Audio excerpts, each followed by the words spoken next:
અને ઓ આઈ નદી પાસે આપણે બટાકાની ચિંતા કરતા હોય તો ના કરાય. એટલે પ્રભુના ભજનમાં આયા હોય. હું તો ઘણી વાર કહું છું કે જેની જોજમાં એનો ગુણ ગાવા. ભજનમાં આયા તો મસ્ત ભજનમાં બેહવાનું. ખરેખર નરસિંહભાઈના પરિવારને વંદન કરું છું. સંતો એવું કહે છે કે જો ધન પવિત્ર કરવું હોય તો દાન કરવું પડે, શરીર શુદ્ધ કરવું હોય તો સ્નાન કરવું પડે, અને મન શુદ્ધ કરવું હોય તો ધ્યાન કરવું પડે. તમારે ભલે જે કરવું હોય કરવું, પણ સાહેબ આ ખવરાયેલું કોઈ દાડો ફોગટ જવાનું નથી. જે ઘેર આવો ભજન થતું હોય, તિથિ ઉજવાતી હોય, એના પાછળ સાહેબ દીકરા હારા હોય, દીકરાની બહુ હારી હોય, પરિવાર હારો હોય, તાર સાહેબ આ મેળાવડા હોય. અમુક જગ્યાએ પોસ પરુણા લઈને જઈને તોય કાઠું હોય. હું તો ઘણી વાર કહું છું કે ઘણેને મેળાવડા કરવા છે, ઘણેને ભજન કરવા છે, પણ સાહેબ પોસ પરુણા ઘેર લઈ જાય તો રહોડામથી ડોળા કાઢે. શું ભજન કરે બાપડા કો? નર નારીનું એક મત હોય, એ ભજન થાય સાહેબ. એટલે ખરેખર આવા પરિવારને વંદન કરું છું. દી વાળે દીકરાને સો કરે સો કરે. આવા અમુક તો સાહેબ મોહનિયમથી બેઠા કરે છે, અને અમુક જીવતની આરતી કરે છે. આવા પરિવારને વંદન કરું છું. ખરેખર હું તો જે આવા દીકરા છે, આવી દીકરાની બહુ છે, ભગવાન એમને કોઈ દાડો ખજાને ખોટ મત આવવા દે. અને સાહેબ જો તમારે પેઢી તારવી હોય ને તો આનાથી બીજું કોઈ વાવેતર નથી. જે ઘેર ગરમ થતું છે એ પેઢી સાહેબ આજની તો કાલે તરશે તરશે તરશે, વાતમાં કોઈ ફેર નથી. અનદેરા થતા હશે ને એ પેઢી સાહેબ કોઈ દાડો ડૂબવાની નથી. ભલે સુખ દુઃખ આવે, પણ સાહેબ જો પેઢી તારવી હોય તો આવા ધાર્મિક કાર્ય કરતા રહે. એટલે આવા ભજન કરે છે એવા પરિવારને ખૂબ વંદન કરું છું. આજે વ્યાસપીઠ પર બિરાજમાન સંતો, દૂર દૂરથી વધારેલા ભક્તો, માતાઓ, બહેનો, આપ સૌને મારા જય ગુરુ મહારાજ. ખરેખર આપણે ભજનમાં આવ્યા હોય અને પ્રભુનું ભજનની વાત આવે તો ખરેખર હું તો ઘણી વાર કહું છું કે જુવાનીમાં પ્રભુનું ભજન કરવું સાહેબ. ઘડપણ કાઠું છે. ઘડપણમાં તો પછી છોકરાને બહુ ચેવી મારે કેમ ખબર કે ગમે એટલું તમારે હશે, પણ સાહેબ હું તો ઘણી વાર કહું છું કે ઘડપણમાં પછી ડોક્ટર કે ખાવાનું અને છોકરાને બહુ આલે ખાવાનું. આપણે ગમે એટલું છે પણ આપણો ખટાવ ભેંસના બારામ છે. છેલ્લે તમારો ખાટલો એ દશે બીજે જોઈ ન હોય. એટલે ઉથમાં ઓછા કરવું સાહેબ, જેઠા ખોદવાનું ઓછું રાખવું, અને પ્રભુનું ભજન કરવું સાહેબ. અને ખૂબ હળી મળીને રહેજો. આ આયો છે હાસો બાકી વાયદા. અમુક તો એવું કહે છે કે મનખા દેહ જલસા કરવા મળ્યો છે સાહેબ. જલસા કરવા નથી મળ્યો. બને તો કોકનું હારું કરજો ને સાહેબ, લડવાનું ઓછું રાખો. તમારી રીતે જેટલી લોબી કરવી એટલી કરજો, કોઈનો ફેદવાનો ટ્રાય ના કરતા સાહેબ. આપણે કોઈના હોય ઓગળી લોબી કરે તો ત્રણ આપણા બંધ થઈ છે એ વાતની ખબર રાખો. આ ઓગળી એવું કહે છે કે 3 વખત તું ખરાબ છે, સામેવાળો વ્યક્તિ એક જ વાર ખરાબ છે. અને જ્યારે તારે હું તો સાહેબ સમાજમાં ભજન થતા હોય ત્યારે કહું છું કે સાહેબ આ હાથ છે ને જો પોસ ઓગળ્યું હરખી નથી, પણ જે દાડે મુઠ્ઠી વાળવાની આવે ને એ દાડે સાહેબ પોસે પોસ હરખી થઈ જાય છે. એમ તમે પરિવારમાં સમાજમાં સાહેબ ઘણી જગ્યાએ હું તો કહું છું કે થોડા ઘણા લખા હશે, પણ સાહેબ જે દાડે એક ખાવાનું આવે ને એટલે પોસે ઓગળ્યું ભેગી થઈને ભેગું થઈ જવાનું છે. એટલે ખૂબ હળી મળીને રહેજો. ખૂબ પ્રભુનું ભજન કરવું સાહેબ. વાઢેલા પાથરા આડા આવશે સાહેબ. તમે ઓબા વાયા છે તમારા છોકરા કેરીઓ ખાય, બાકી બાવળિયા વાયા હોય તો કેરીની વાડીમાં જોજો. જેટલા જુવાનીમાં ધાગડા કરવા એટલા કરવું પરા. તમારા છોકરામાં આવશે આવશે ને આવશે, એ વાતમાં કોઈ ફેર નથી.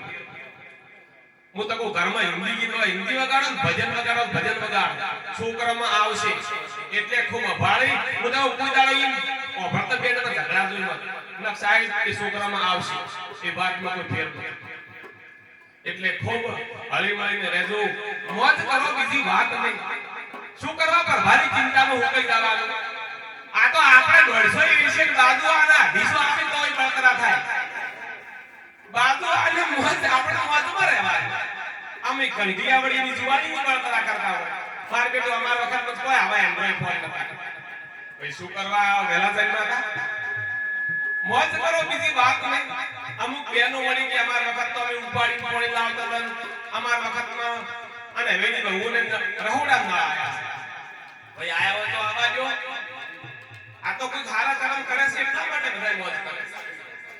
પરભારી ચિંતા નહીં કરતા, મોજમાં રો બીજી વાત નહીં, આનંદની ઘડી મારે, આનંદની ઘડી મારો સાહેબો સુહાગી મળ્યા મારે આનંદની ઘડી. પછી સાહેબ મોજ કરવાની છે, એટલે ખૂબ હળી મળીને રહેજો. બની શકે તો ધર્મનું કાર્ય કરજો, તમારા સંતાનોને ખૂબ ભણાવજો. નર નારીનું એક મતું રાખવું છે, જે ઘરમાં નર નારીનું એક મતું છે એ થાય સરખા પૈસા. એટલે ખૂબ હું તો ઘણી વાર કહું છું કે રિહોમણા મનોમણા મત કરજો. આ ધરતી ઉપર 5000 માણસો ઊંઘે અમે સવારે ઉઠતો જ નહીં. તમે તમારો મારો નંબર ચારે આવે કેમ ખબર? એટલે ખૂબ હળી મળીને રહેજો, આનંદ કરજો. આ ગંધીની ખૂબ સેવા કરજો.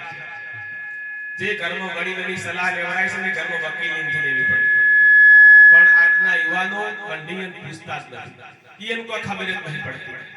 પણ સાહેબ જે ઘરમાં ગંધીની સલાહ લેવડાય છે, મા બાપની સેવા થાય છે, એ ઘેર સાહેબ આનંદ છે. ઘણી વાર હું તો કહું છું કે ડુંગરાવાળી બદલે ધજામણે તો લઈ જો ન કે ઉમરાવાળી હાડલે હાસના. એને પૂછજો કે માં તમારી તબિયત કેવી છે, માં તમારે શેનું શાક ખાવું છે. સાહેબ તમારા મા બાપ જો દુખી હશે અને તમે ગમે એમ પૂછીને હું ભરો કોઈ ફરક પડવાનો નહીં. એને બધી ખબર છે કે મારી બેન તો ઘેર રોવે ને તમે હેડતા હેડો જા તા પીરા દ્વારા કોઈ કરવું નથી. મા બાપની સેવા કરો, નર નારીનું હસ્ત ઊંડું રાખો અને ભાઈએ મળી મળીને રોગ ની વાત નહીં. આજ સ્વર્ગ કોઈ વાતો કરતો હોય કે સરક સરકની વાતો કોઈ બીજી નથી, આ રહી એ સ્વર્ગ છે અને આજ નરક છે. એટલે આનંદ કરો, બીજી વાત ખૂબ હળી મળીને રહી મા બાપની ખૂબ સેવા કરજો. યુવાનો ખરેખર મારા યુવાનોને હું તો વંદન કરું છું. આજે ખરેખર યુવાનો ભલે મને બહુ પ્રેમ કરે છે, રગે રગમાં યુવાનો માટે બહુ પ્રેમ છે મને પણ. તો ખરેખર તમે પણ આ મોબાઈલની દુનિયા છે વાપરજો, મારો કોઈ ના નથી, પણ સાહેબ બાપે હો જેવો ટાટા સુવે હાવતના જડબા ચીનેવા ભાઈબંધ છે હારે. ભાઈબંધ ને તો પેડકે રહેતો ના હોય, હાવતના જડબા ચીનેવા ભાઈબંધ છે હારે. એટલે હાવત તમે કૂતરાનું ડાસું ના પકડી. એટલે ખૂબ બાપી ટેટસ મેળવાના. ખરેખર આજે આ મોબાઈલના યુગમાં તો ખરેખર યુવાનો બહુ ટેટસ મૂકી રહ્યા છે, પણ ખરેખર ખૂબ હાસ્ય ફોન વાપરજો કે ગંધીએ એકબીજાને રાજ હતા તે ઓધરા ધોન તો દોડતા હતા અને તમારે જાનું દીકું છે ઉભઈ ને રે. અને આનું જવાની એનું નામ જવાની છે સાહેબ, પણ સાહેબ કાલ જતી રહેવાની છે. દોત પાડી ના જાય વાતની ખબર રાખી, ગુંડા સોડી ના જાય વાતની ખબર રાખી.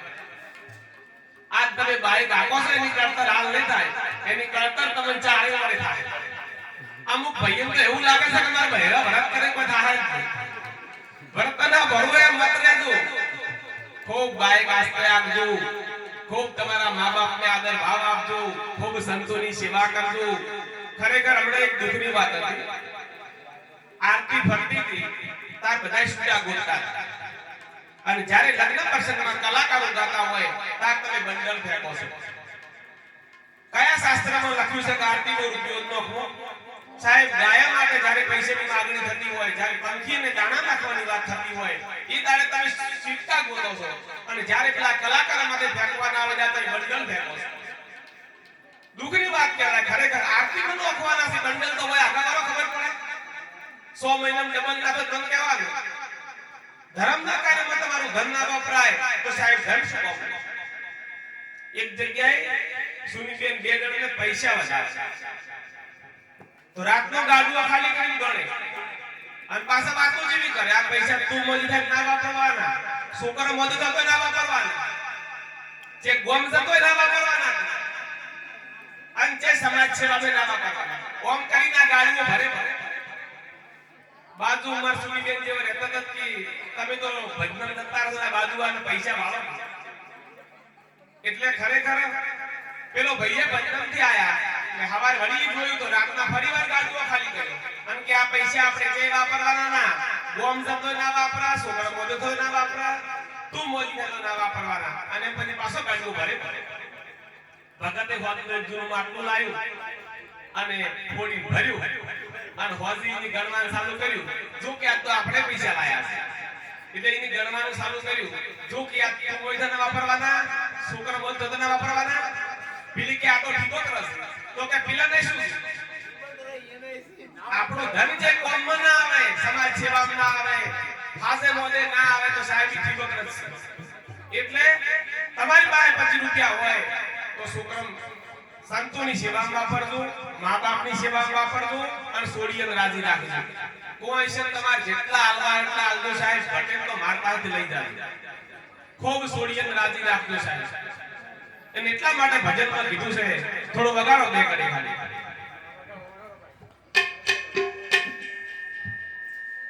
હેલો ભિયાનો ધન સત માર્ગે ન જાય રાજા દંડે નકે સોર લઈયા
સેવા કરજો અને ખૂબ હળી મળીને રહેજો કાલ વેલા બહાર જવાનું છે એટલે સભા છોડવાનો છું આપ સૌના ચરણોમાં અને સંતોના ચરણોમાં મારા જય ગુરુ મહારાજ